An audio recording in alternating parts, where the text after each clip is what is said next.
So I think when one is confronted with interviewing PJ or work about politics, the best thing to do is say, what do you make of all of this? Less and less. I'm doing a piece for BBC World Service. We're trying to explain the 2000 election in 26 minutes on radio to people who are not American.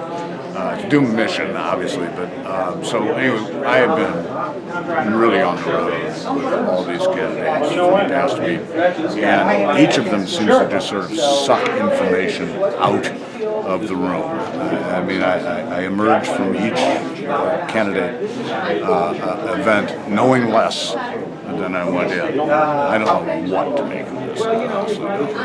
Your political coverage goes back to the 60s. Your interest in politics certainly goes back to my the 60s. presidential coverage, I started with Nixon versus McGovern in 1972. And I've never seen a go rodeo like this. I don't know what's going on. And particularly the muddle in the middle in the Republican Party is truly why one of these people hasn't sort of risen to comparative prominence. I don't know. And then we seem to have we have got a Ross Perot on the left, we got a Ross Perot on the right. All we lack is Ross himself. I seem to recall a line of yours about polls and how if everybody decided what we were going to pull together, we couldn't decide on what to get on a pizza. That's absolutely true. I mean, anybody with 3 kids can tell you, 3 kids ordering a pizza. It's olives. Yeah. No, I mean, one of the problems with a democracy like ours is that it's 319 million different opinions, none of which agree with any others. What makes New Hampshire different from the other states that you cover? Nothing really. It's smaller, easier to get around, and of course it's early. It's first primary, and so it takes on an extraordinary importance. New Hampshire isn't, however, years ago it was an odd state. It was very different from the other 47 back in those days, and it isn't really anymore. New Hampshire has become a pretty purple state. It's got the economy is better, less jobless, but it's not wildly, in terms of median income, median education, it's pretty similar to the rest of the United States. Well, of course, it lacks ethnic diversity. Don't tell New Hampshireite that because there's a big Yankee, French-Canadian, Irish divide in New Hampshire. So New Hampshire feels, well, we're plenty diverse. We got French Canadians, and Irish. But I mean, obviously, we don't have the ethnic and racial diversity of the rest of the country. But in many other ways, we are pretty reflective. But what the specialness of it is, it's a state where you have to do a lot of retail politicking. You have to do little bitty events. It comes first before everybody's sick of the process. It acts as or has in the past acted as somewhat of a winnowing machine to get rid of the very weakest candidates. I don't know, they're all pretty weak in one way or another this time around, so I don't know if that's going to work. You've traditionally been in support of the right wing. Are you supporting any one of these guys more than the other? No, not really. I'm not. I think that Cruz is a little, I agree with Cruz on many issues, but I think he's a little too strident for the American general public. I liked Rand Paul, but Rand Paul just wasn't good at getting his libertarian message across. He was too prolix and answering questions. And I think maybe, as Rand's young, he's got a lot of time. Maybe he'll come back. I just voted this morning for Kasich. I think he's done a good job as a pretty conservative governor in a purple state. His state, Ohio, really is reflective of America. And Kasich is very popular there, and he's done good things with the budget. Bond ratings are up. Spending is down. If you were to bet today, who do you think would win this? I think it's way too early.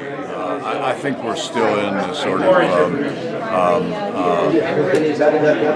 flying ponies and unicorns and candy-flavored rainbows stage of the campaign. And there's no way Trump Bernie or Trump. There is no way that Bernie or Trump gets elected. I mean, they each create a impossible coalition against the other. Bernie would be like the anti-Obama. He would bring out everyone who's even remotely Republican or remotely conservative Democrat, or had ever even seen a conservative Democrat, or had met a Republican, would be out there voting against Bernie. And Trump's the other way around. Trump would bring the Obama coalition back together, plus a whole bunch of regular Democrats too. So yeah, I mean these are two suicidal candidates. Now, what happens if the two of them run against each other? Michael Bloomberg would be my guess. Your book, CEO of the Couch, you talked about your leadership at home and your life at home. Yeah, you bet. So, what do your daughters make of this? We talk a lot about a relationship with technology, the tech side of this. Yeah. What is the CEO of the O'Rourke clan? How would you be leading this via tech? And I follow rather than lead. Most of this coverage that I've done, I've been accompanied by my chief technical officer, who's my 15-year-old daughter, Olivia, and she's done a great job. Yeah, she knows how to work the cell phone and Google things and all sorts of things. She can Google on the phone. Who knew? And so that's why I don't have her today. She had to go back to school.